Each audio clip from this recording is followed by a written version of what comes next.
तो स्वागत है दोस्तों आपका एक नई वीडियो में। आज जो हम वीडियो में एक टॉपिक लेकर आए हैं भाई, हमारी नॉर्मल वीडियोस से वो थोड़ा सा अलग है। नॉर्मल वीडियोस में आप लोग ने देखा होगा कि हम कार्स के अराउंड वीडियोस बनाते हैं कि हमारे पास कार्स होती हैं, हम उसकी ओनरशिप रिव्यू करते हैं या फिर उन गाड़ियों का रिव्यू करते हैं। पर आज थोड़ा सा एक अलग कॉन्सेप्ट हम लेके आए हैं वीडियो का। तो आज हम बात करेंगे मोस्ट डाउटेड क्वेश्चन है ये इंटरनेट के ऊपर, ऑटोमोबाइल इंडस्ट्री के अंदर बेसिकली, जहाँ पे हमारा है ये ईवी कार्स के ऊपर। ईवी कार्स में क्या, ईवी कार्स एक बहुत बड़ा सेगमेंट है, बट ईवी कार्स में हम स्पेशली फोकस करने वाले हैं EV cars versus ice cars, मतलब कि हमारी पेट्रोल और diesel car versus N EV car. इसको थोड़ा सा मैं आपको शॉर्ट शॉर्ट में समराइज करके बता दूं तो इस वाली वीडियो में हम इलेक्ट्रिक व्हीकल्स जैसे कि हमारी क्रेटा होती हैं, B6 होती है, नेक्सॉन, कर्व, ईवी, पंच, सब ये सारी गाड़ियां ईवी में आ रही हैं आजकल इंडियन मार्केट के अंदर। But on the other hand जो हमारी एग्जिस्टिंग व्हीकल्स हैं, जो हमारी आइस व्हीकल्स हैं, बेसिकली जो होती है हमारी पेट्रोल, हाइब्रिड, डीजल इंजन वाली कार्स। पेट्रोल में भी बेसिकली दो, naturally aspirated and turbo petrol.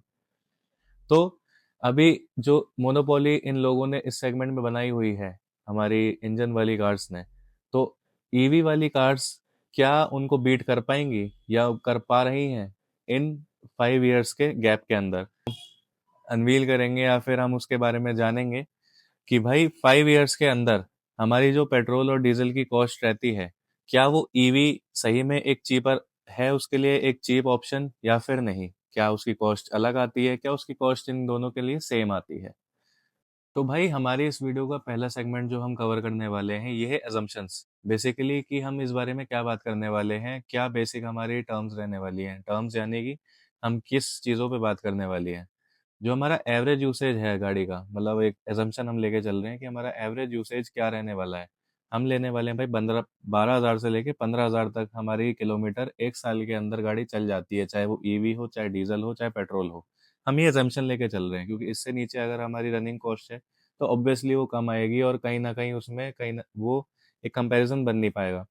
दूसरा, हमारा एक ओनरशिप पीरियड रहने वाला है 5 साल का, कि भाई 5 साल में आइस इंजन्स कैसा परफॉर्म करते हैं और 5 साल में ही हमारा भाई ईवी इंजन्स कैसा परफॉर्म करते हैं। तो हम एक लेने वाले हैं मिड सेगमेंट की गाड़ी, मिड मतलब मिड रेंज कार की गाड़ी, जो है हमारी एक तरह से क्रेटा। क्रेटा मेरे ख्याल से कि इसके अंदर सबसे ज़्यादा सही ऑप्शन बैठता है, क्योंकि क्रेटा के अंदर हमारे डीजल भी आता है, पेट्रोल भी आता है, पेट्रोल टर्बो एनए दोनों आता है, प्लस ईवी भी आता है। जो हमारा अब इसमें हम बात करेंगे क्रेटा के बारे में, उसके एग्जाम्पल्स के। मैं क्रेटा एक एग्जाम्पल ले रहा हूँ, इसमें कोई मैं उस गाड़ी को कोई वो नहीं कर रहा, कोई प्रमोट नहीं कर रहा, कुछ भी नहीं कर रहा, बट एक एग्जाम्पल लेके चल रहे हैं कि भाई क्या क्रेटा के बारे में हम उस चीज़ को समझ सकते हैं जो हमारा वीडियो का पॉइंट है वो। तो भाई हमारा दूसरा सेगमेंट जो है इस वीडियो का, वो है हमारा purchase price reality. Purchase price reality में हम क्या बताने वाले हैं कि क्यों भाई हमारी ईवी की कॉस्ट मेन हमारी आइस इंजन से ज़्यादा होती है। उसके बाद गवर्नमेंट की क्या सब्सिडीज़ रहती हैं इसके ऊपर, और उसके बाद हमारा ऑन रोड प्राइस जो होता है उसके अंदर काफ़ी डिफरेंस आता है, क्योंकि हमारी जो इंजन वाली कार्स होती हैं, कंबशन इंजन्स वाली, उसमें हमारा जो ऑन रोड प्राइस होता है वो कहीं ना कहीं एक्स शोरूम से बहुत ज़्यादा निकल जाता है, 2 लाख 2.5 लाख, इससे भी ज़्यादा निकल जाता है कई कार्स का। But on the other hand EV cars जो आती हैं हमारी, उसमें हमें ऑन रोड प्राइस जो होता है हमारा कुछ स्टेट्स के अंदर एग्जैक्टली सेम या फिर थोड़ा सा ज़्यादा देखने के लिए मिलता है। जैसे कि यूपी में हमारी इस समय जो है हमारे सब्सिडी मिलती है, प्लस हमारे पास टैक्स रिबेट होती है उसमें। हमारी सपोज नेक्सॉन हमारी जो 15.10 लैक्स की पड़ती है हमें एक शोरूम, तो वही हमें नेक्सॉन मिल जाती है हमें 15.16 लाख की, या फिर हमें 15.5 लाख की हमें देखने के लिए वो मिल जाती है। ये रहता है। अब हम इस वीडियो में बात करने वाले हैं क्रेटा की, जैसा कि हमने पता करा था। तो हमारा जो क्रेटा का बेस वेरिएंट आता है आइस के अंदर, वो आता है भाई हमारा 12.79 लैक्स का। बट अगर हम बात करें भाई अब इसका ईवी का, क्रेटा ईवी, तो भाई क्रेटा ईवी आती है आपकी 18 लैक्स के अंदर। 18 लैक्स भाई क्रेटा के लिए बेस वेरिएंट में, काफ़ी एक बड़ा रेंज चला जाता है प्राइस का, एक ओनर के लेने के पर्सपेक्टिव से।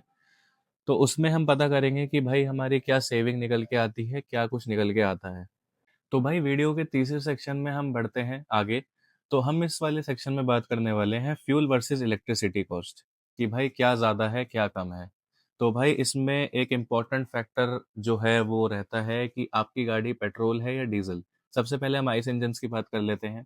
इसके अंदर हमारी जो पेट्रोल रहती है कार, पेट्रोल कार का एवरेज अगर आप लोकल में या हाईवे में कहीं न कहीं रहते हैं, तो 15 से कहीं न कहीं नीचे ही देखने को मिलता है। जैसे कि आप अगर लोकल में ड्राइव करते हैं तो 8 से 10 केएमपीएल का एवरेज आपको पेट्रोल गाड़ी देती है, ये बात आप भी जानते होंगे। मारुति की कहीं न कहीं 12 से 13 दे देती है, बट हेवी इंजन्स उससे भी कम देते हैं। वहीं डीज़ल इंजन अगर हम 1500 सीसी अगर हम क्रेटा की बात कर रहे हैं तो 1500 सीसी का डीज़ल इंजन उसके अंदर आता है, जो कि हमें अच्छी खासी एवरेज निकाल के देता है 15 से ऊपर-ऊपर। अगर हम लोकल ड्राइव कर रहे हैं तो हमें 13-14 की कहीं न कहीं केएमपीएल में एवरेज दे देता है और अगर हाईवे पे है तो कहीं वो कभी-कभी 20 से ऊपर भी हमें ईज़िली निकाल के दे देता है मैनुअल के अंदर। अब हम अगर बात कर लें ईवी गाड़ी की, ईवी गाड़ी में हमारी क्या कॉस्ट आती है? हमारी जो रेंज टिपिकली वेरी करती है, उसके अंदर हम केएमपीएल की तो बात नहीं कर सकते, उसके अंदर हम रेंज की बात करते हैं। रेंज अगर हम क्रेटा ईवी की लेके चलें, तो जो कंपनी क्लेम करती है, वो करती है 450 से 500 किलोमीटर के बीच में कहीं। 450 से 500 बीच में तो ये काफ़ी बड़ा गैप है कि मतलब किसी की ज़्यादा देती है, किसी की कम देती है। वो डिपेंड करता है कि आप कौन से एनवायरनमेंट में चला रहे हैं। मतलब एनवायरनमेंट में मतलब क्लाइमेट कैसा है, आपकी ड्राइविंग की मतलब कैसी सेंस है आपकी ड्राइविंग की, आप कैसे चला रहे हैं गाड़ी को, इन सब चीज़ों से डिपेंड करता है आप कितनी रेंज निकाल पाएँगे गाड़ी की। अगर आप उसको ज़्यादा खींच के चलाएँगे तो आपकी रेंज ऑटोमेटिकली कम होगी। ये तो बेसिक चीज़ें हैं, तो चाहे आप आइस इंजन के साथ करें या फिर ईवी इंजन्स के साथ करें, वो कहीं न कहीं सेम रहता है।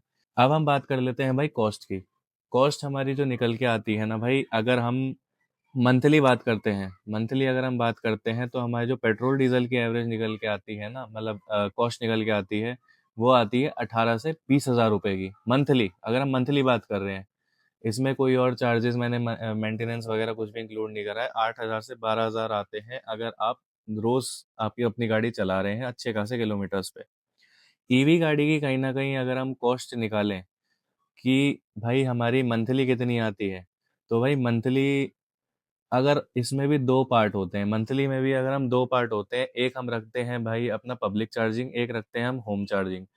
होम चार्जिंग मतलब मैं कह रहा हूँ कि होम चार्जिंग हम ऐसा समझते हैं कि जैसा हमारा घर पे चार्जर्स लगा के देती है हमको कंपनी पहले से। और भाई पब्लिक चार्जिंग की हम कहीं अगर ट्रिप्स वगैरह पे गए हैं या फिर हम कहीं डेली कम्यूट करते हैं, हमें हम अपने घर पे चार्जर्स नहीं लगा सकते हैं, तो बाहर क्या कॉस्ट आती है चार्जर्स की, ये वाली चीज़ बहुत वेरी करती है। तो भाई पब्लिक चार्जर्स जो होते हैं ना, बेसिकली वो 2.5 से लेके 3.5 किलोवाट आवर की मतलब बैटरी मतलब लेते हैं, वो कॉस्ट लेते हैं, जो कि भाई बहुत एक्सपेंसिव रहता है कहीं ना कहीं। बट अगर हम होम चार्जर्स की बात करते हैं तो भाई होम चार्जर्स काफ़ी ज़्यादा कॉस्ट एफिशिएंट रहते हैं। मतलब ज़्यादा उसमें डिफरेंस नहीं आता, बहुत कम कॉस्ट एफिशिएंट रहते हैं। प्लस अगर आप होम चार्जर्स पे हम अपनी गाड़ी चार्ज करते हैं, फास्ट चार्जर्स ना हो, वो अगर बेसिक चार्जर्स हो, तो आपकी बैटरी हेल्थ भी जो है ईवी कार की, वो कहीं ना कहीं बेटर निकल के आती है।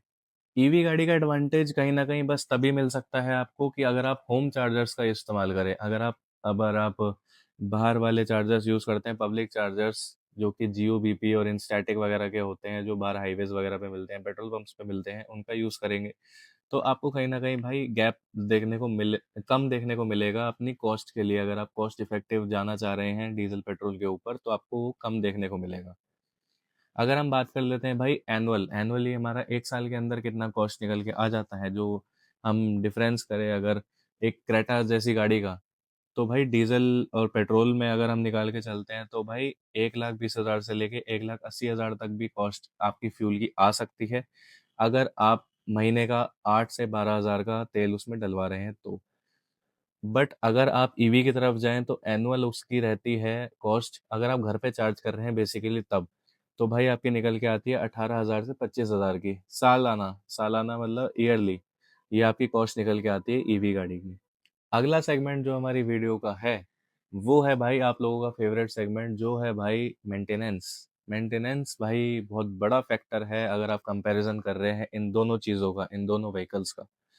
तो भाई आपको क्या लगता है मेंटेनेंस के अंदर क्या आता है? मेनली आपकी वेयर एंड टियर वाला जो आपकी मेंटेनेंस का आइटम होता है, जो कि आपका रहता है basically clutch, brake pad, suspension, gear box कभी-कभी खराब हो जाता है। वो सारी चीज़ें, गियर बॉक्स तो चलो अलग चीज़ हो गई, टायर का मतलब घिसना, ये सारी चीज़ें आपकी मेंटेनेंस का पार्ट होती है।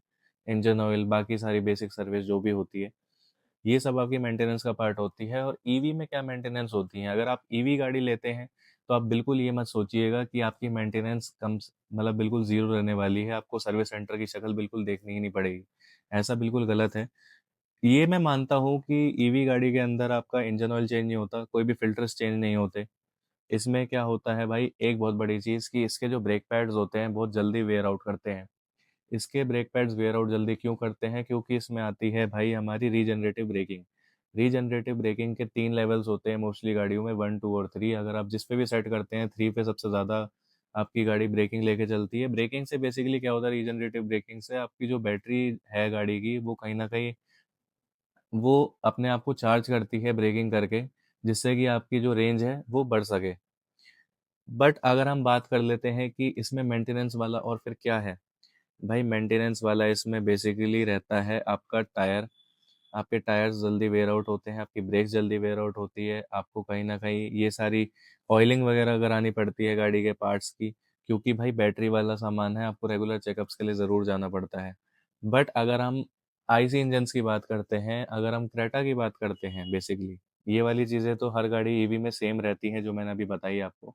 बट अगर हम क्रेटा की बात करते हैं, तो उसका जो वेरिएशन रहता है, अगर हम डीज़ल इंजन की बात करें, तो भाई उसमें आपको सबसे पहले आपको अपना वो चेंज कराना पड़ेगा, इंजन ऑयल चेंज कराना पड़ेगा, उसके बाद उसकी डीज़ल फ़िल्टर चेंज कराना पड़ेगा, एयर फ़िल्टर, फिर उसके बाद उसकी मतलब स्पार्क प्लग, मतलब बेल्ट टाइमिंग, टाइमिंग बेल्ट, ये सब चीज़ें, मतलब बहुत सारी चीज़ें होती हैं। क्लच का वेयर आउट हो जाना, क्लच टाइट हो जाती है, बहुत सारी चीज़ होती है। ऑटोमेटिक अगर आपका सिस्टम है, अगर वो उसमें कुछ फ़ॉल्ट हो जाता है, तो वो कितना बड़ा खर्चा हो सकता है आपके लिए। उसके बाद सस्पेंशंस का भी वेयर आउट होना, सस्पेंशंस खैर उसमें भी एक बहुत बड़ा टॉपिक है। तो भाई अगर हम 5 ईयर का एस्टीमेट लेके चले ना दोनों गाड़ियों में, तो भाई ये कहीं न कहीं निकल के आता है ज़्यादा आपकी डीज़ल पेट्रोल कार्स के अंदर, जो कि है भाई 40 से 60 हज़ार के बीच में, 5 साल के अंदर। ये आपकी सर्विस का कॉस्ट रहता है, अगर आप कोई भी 15 लाख के आसपास की गाड़ी लेना चाहेंगे उसमें। आपको बार-बार सर्विस सेंटर के चक्कर काटने पड़ेंगे, जो कि 10,000 के या 15,000 के बीच में आपको एक सर्विस ज़रूर से करानी चाहिए अपनी गाड़ी की। और हमारा अगर ईवी का हम एस्टीमेट देखें, प्राइस एस्टीमेट, तो भाई ईवी का एस्टीमेट हमारा आता है 15,000 से लेके 25,000, 5 साल की बात कर रहा हूँ मैं ये। काफ़ी ज़्यादा कॉस्ट इफेक्टिव भाई, काफ़ी ज़्यादा। ये रहता है एक बेनिफिट ईवी का ओवर पेट्रोल एंड डीजल। भाई लोग, नेक्स्ट सेक्शन जो हमारा आता है इस वीडियो के अंदर, वो है भाई हम हमारा बेसिकली ईवी कार्स के ऊपर, जो कि भाई हमारा बैटरी एंग्जाइटी और उसकी रियलिटी के ऊपर है।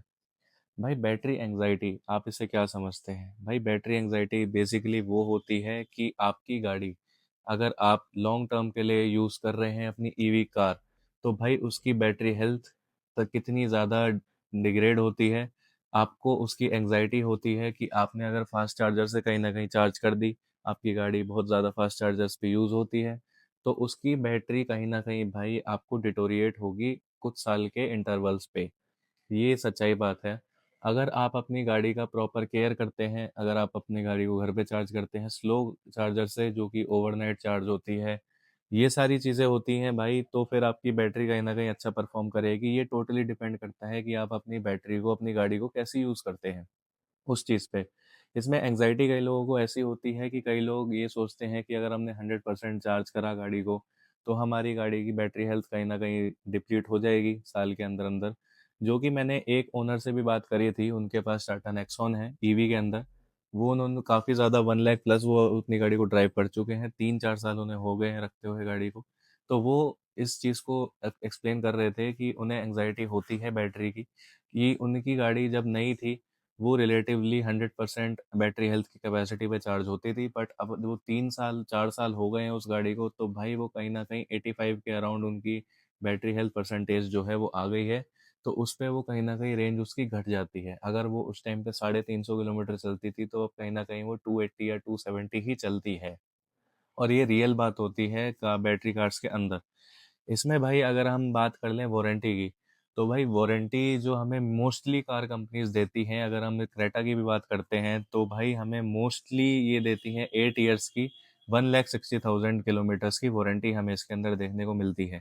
उसके बाद भाई बात कर लेते हैं हम इसके रिप्लेसमेंट कॉस्ट की, कि अगर आपकी गाड़ी की बैटरी पुरानी हो गई या उसमें कोई दिक्कत आ गई जो कि वारंटी से बाहर की चीज़ है, तो इसके अंदर भाई हमारा ये वर्स्ट केस सिनेरियो होता है। इसमें मतलब ज़्यादातर इसके केस होते नहीं हैं, बट ये अगर हम हमारे साथ ये केस हो जाता है, तो हमारी जो कॉस्ट निकल के आती है भाई, वो आती है 3 लाख से स्टार्ट होके छोटी गाड़ी की से लेके जितनी आपकी बड़ी गाड़ी है उसकी कॉस्ट। सपोज हम क्रेटा की बात करें तो भाई 5 लाख के अराउंड उसकी बैटरी की कॉस्ट रहती है रिप्लेसमेंट की, अगर वो ख़राब हो जाती है तो। छोटी गाड़ी अगर हम टियागो वगैरह की बात करें तो भाई उनकी कहीं ना कहीं 3 लाख के 3.5 लाख के आसपास रहती है। बट भाई इतना बड़ा ये जो मेजर एक्सपेंस है, ये अगर आपको बचाना है तो हाँ भाई, आपको थोड़ा सा एंग्शियस रह के चलना पड़ेगा कि आपकी गाड़ी की हेल्थ जो कि लॉन्ग टर्म के लिए बनी रहे, उसके आपको प्रिकॉशंस लेने पड़ेंगे ज़रूर से। दूसरी बात हम कर लेते हैं भाई, सबसे बड़ी बात जो आपको ईवी लेने से आई एम श्योर हिचकिचाहट होती है उस चीज़ में, तो भाई वो है आपकी रीसेल वैल्यू। रीसेल वैल्यू बहुत बड़ी चीज़ है ईवी कार्स के अंदर। अगर आप ओएलएक्स उठा के अभी देखेंगे या कोई भी सेकंड हैंड जो आप मार्केट है उसमें विजिट करके देखेंगे, तो भाई आपको इतनी बेकार रेट पे गाड़ियाँ मिलती है, इतनी ज़्यादा मतलब उनकी कॉस्ट कम हो जाती है। अगर भाई कोई ईवी कार ले रहा है तो वो इस मन से ज़रूर ले कि भाई वो कम से कम उसको 5 साल से लेके 6 साल तो यूज़ करे ही करे। जितना उसकी वारंटी पीरियड है 8 साल तो भाई उसको यूज़ करना ही चाहिए। क्योंकि भाई अगर आप उससे पहले आप बेचने का सोचते हैं तो आपने जो गाड़ी 25 लाख 23 लाख की ली थी वो कहीं ना कहीं 12 लाख या 11 लाख के आसपास वो आपको बिकती नजर आएगी, और वो उसमें भी कोई श्योरिटी नहीं है कि उसको कोई ले। इसके भाई रीजंस क्या होते हैं? भाई रीजंस उसके मेनली सिंपल हैं कि भाई अगर आप एक सपोज करो कि आप एक नॉर्मल सेकेंड हैंड प्रोडक्ट लेने जाते हो इलेक्ट्रॉनिक्स, सपोज आप कोई आईफोन भी लेने जाते हो, तो उसकी परचेज करने के टाइम पे ही इतनी डिग्रेड हो जाती है, डेप्रिशिएट हो जाती है वैल्यू, क्योंकि उसके अंदर भाई बैटरी है। बैटरी आप एक टाइम के बाद उसकी कम होने लगेगी, उसकी बैटरी हेल्थ कम होगी। ऐसे ही भाई ईवी कार्स के साथ है कि अगर आपने गाड़ी ली जिस दिन से उसकी बैटरी स्टार्ट हुई, तो वो उस दिन से ही डेप्रिशिएट होनी स्टार्ट हो जाएगी, जो उसकी वैल्यू पे भी असर डालेगी कुछ मतलब नॉर्मल 5-6 साल के अंदर। तो भाई मेन गाड़ी का चलना ही मैटर करता है, तो इसलिए रीसेल वैल्यू इन लोगों की कम होती है।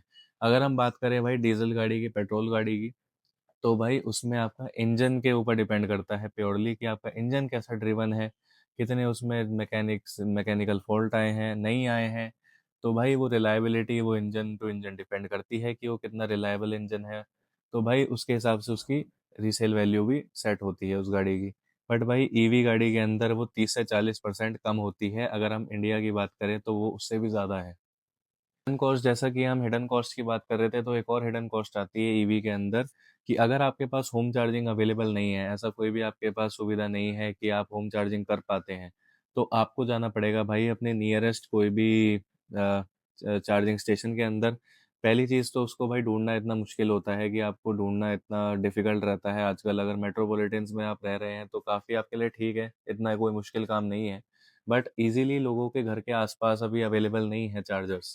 बट अगर आप रह रहे हैं कोई मेट्रोपॉलिटन में नहीं रह रहे, टीयर 2 सिटीज़ में रह रहे हैं, टीयर 3 सिटीज़ में रह रहे हैं, तो भाई आप मत लेना ईवी गाड़ी इस समय। क्योंकि भाई बहुत ज़्यादा इंफ्रास्ट्रक्चर अभी डेवलप हो रहा है ईवी मार्केट के अंदर, चार्जर्स अभी पूरे तरह से ऑपरेटेबल नहीं है।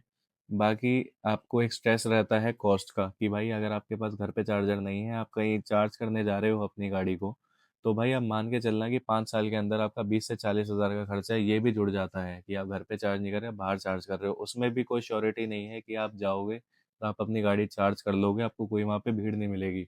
हो सकता है कि आपको पहले से 2 या 3 गाड़ी आपकी खड़ी हुई मिले, जो आपका टाइम वेस्ट भी करेंगी अगर आप वर्किंग प्रोफेशनल हैं या फिर आप कोई भी हैं, तो उसमें आपका कहीं न कहीं बहुत ज़्यादा इसमें टाइम वेस्ट होने वाला है ज़रूर से। ये आपकी एक हिडन कॉस्ट है।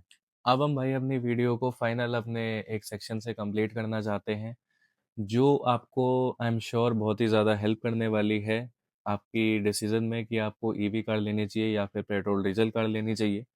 तो भाई सबसे पहले हम बात कर लेते हैं ईवी गाड़ी किसको लेनी चाहिए। भाई ईवी गाड़ी उनको लेनी चाहिए जिनकी डेली सिटी ड्राइविंग है और भाई आपका कम से कम 15,000 किलोमीटर सालाना आप ड्राइव करते हैं। दूसरा पॉइंट आ जाता है भाई आपके घर के अंदर एक पार्किंग है जिसके अंदर इलेक्ट्रिसिटी की अच्छी सप्लाई है। आप ये चीज़ बहुत ज़रूरी है क्योंकि घर पे चार्जिंग करना, अगर आप घर पे चार्जर्स लगवा रहे हैं तो भाई तभी आप यूज़फुल है ईवी कार आपके लिए।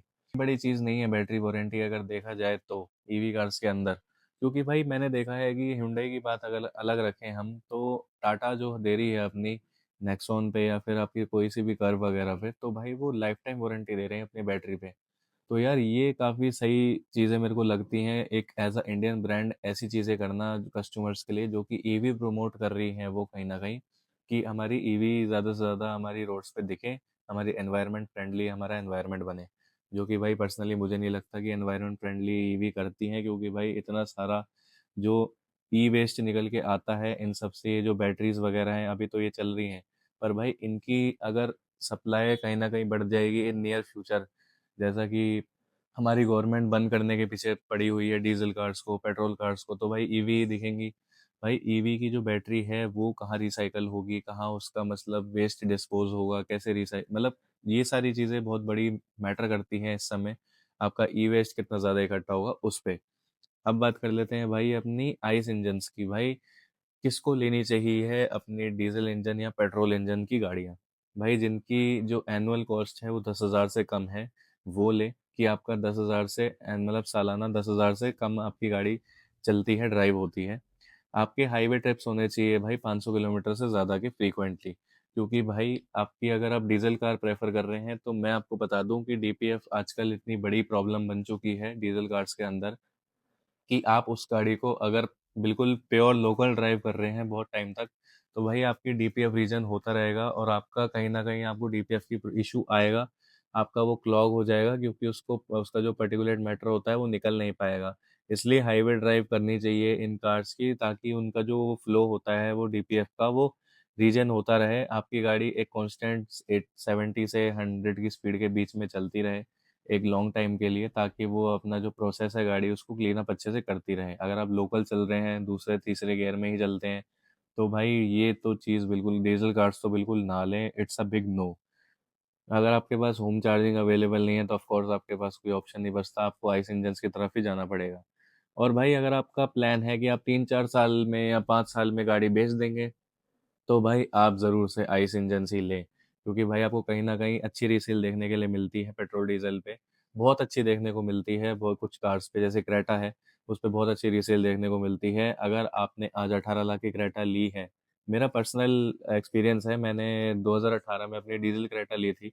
वो मैंने अभी इसी साल 2025 के लास्ट में वो सेल करी है। मैंने ली थी भाई 12 लाख की, एंड वो सेल करी थी हमने 5-6 के बीच में हमने सेल करी थी 8 इयर्स के बाद, 1.5 लाख किलोमीटर चलाने के बाद। तो भाई काफ़ी अच्छी वो रिलायबिलिटी रहती है इन कार्स की, क्योंकि इतने सालों से मार्केट में है, ट्रस्टेड ब्रांड्स हैं। और भाई आपकी एवरेज भी कहीं ना कहीं अच्छी निकल के आती है डीजल के अंदर, बात कर रहा हूँ मैं, पेट्रोल की बात नहीं कर रहा। तो ये सारी फैक्टर्स रहते हैं कि आपको क्यों आइस इंजन लेने चाहिए, किन लोगों के लिए बने हैं। तो भाई उम्मीद है आपको वीडियो कहीं न कहीं इन्फॉर्मेटिव लगी होगी।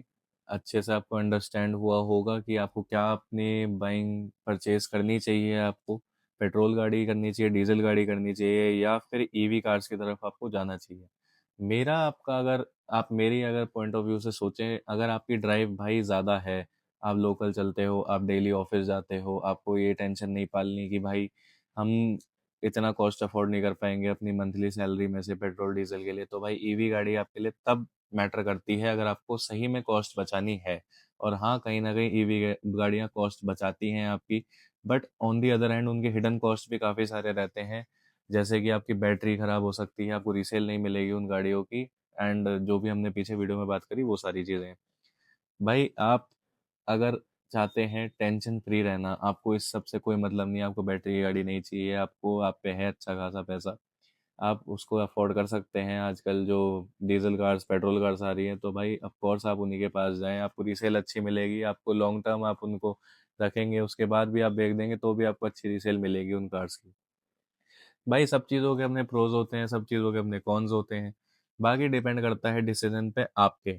अगर आपको क्रेटा लेनी है, तो भाई मैं बता दूँ कि आपके पास और भी ऑप्शन होते हैं क्रेटा के आस-पास, जो कि महिंद्रा के भी ऑप्शंस हैं, टाटा के भी ऑप्शंस हैं, एमजी भी देती है जैसे कि विंडसर है। नेक्सॉन में हमारे पास आ जाते हैं भाई, कर्व आ जाती है, नेक्सॉन आ जाती है, टाटा के अंदर सॉरी। तो और महिंद्रा के अंदर हमारी 2 गाड़ियाँ हैं, बी6 और आपकी एक्सईवी 9e। इस चीज़ से मुझे एक याद आया एक पॉइंट, कि हम अभी जब हमने अपनी हैरियर परचेज़ करी थी, तो हम महिंद्रा में भी कहीं न कहीं गाड़ियाँ सर्च कर रहे थे कि हम ईवी कार्स भी ले सकते हैं, टाटा में भी सर्च कर रहे थे कि हैरियर ईवी भी आ सकती है। बट हमने उस टाइम पे उसको कंसिडर कंसिडर नहीं किया था, क्योंकि महिंद्रा में जब हम गए थे, तो हम उनके स्टॉक यार्ड में विजिट करा था, तो भाई लाइन से ईवी गाड़ियाँ खड़ी हुई थी, उनकी B6 और XCV9 ही धूल में वो खड़ी हुई थी गाड़ियाँ। जस्ट उनका कोई भी कस्टमर उनके बारे में आगे वो नहीं कर रहा था कि उन्हें कोटेशन मांगे उस चीज़ की या कुछ भी, क्योंकि भाई कहीं ना कहीं लोगों को अभी ट्रस्ट कम बिल्ड हुआ है। बट भाई अगर बिल्ड हो जाता है, तो अगर आपकी गाड़ी सही निकल जाती है, तो वो कहीं ना कहीं आपको बेनिफिट ही देगी, आपको लॉस में नहीं रखेगी। और महिंद्रा वाले एक चीज़ और बता रहे थे कि वो गुड़गांव से फरीदाबाद अपनी कार को लेके आ रहे थे, तो उसमें कहीं ना कहीं एक सेंसर, पीछे जो सेंसर होता है उस गाड़ी का, उसमें कहीं ना कहीं वो पीछे वाली गाड़ी ने मार दिया था। तो भाई वो गाड़ी, उसमें कुछ फॉल्ट आया, वो स्टार्ट ही नहीं हुई, वो फरीद गुड़गांव से फरीदाबाद भाई टो होके आई थी। तो भाई ये सारी चीज़ें, काफ़ी सेंसर का भी खेल रहता है इन गाड़ियों के अंदर। तो भाई टोटल डिसीजन आपके ऊपर है, आपको क्या लेना है क्या नहीं लेना। मैंने बस आपकी हेल्प करी थी इस वीडियो के थ्रू कि आप समझ पाएँ कि क्या आपका रहता है क्या नहीं रहता, प्रोज एंड कॉन्स दोनों चीज़ों का। तो भाई उम्मीद है आपको ये वीडियो अच्छी लगी होगी। अगर आपको अच्छी लगी है तो भाई इस वीडियो को थम्स अप, लाइक करें, सब्सक्राइब करें हमारे चैनल को, और ऐसे ही कार के कंटेंट के लिए, ऑटोमोबाइल कंटेंट के लिए आगे हमें फॉलो करते रहें, सब्सक्राइब करते रहें हमारे चैनल को। और मिलते हैं आपसे अगली वीडियो में। Thank you.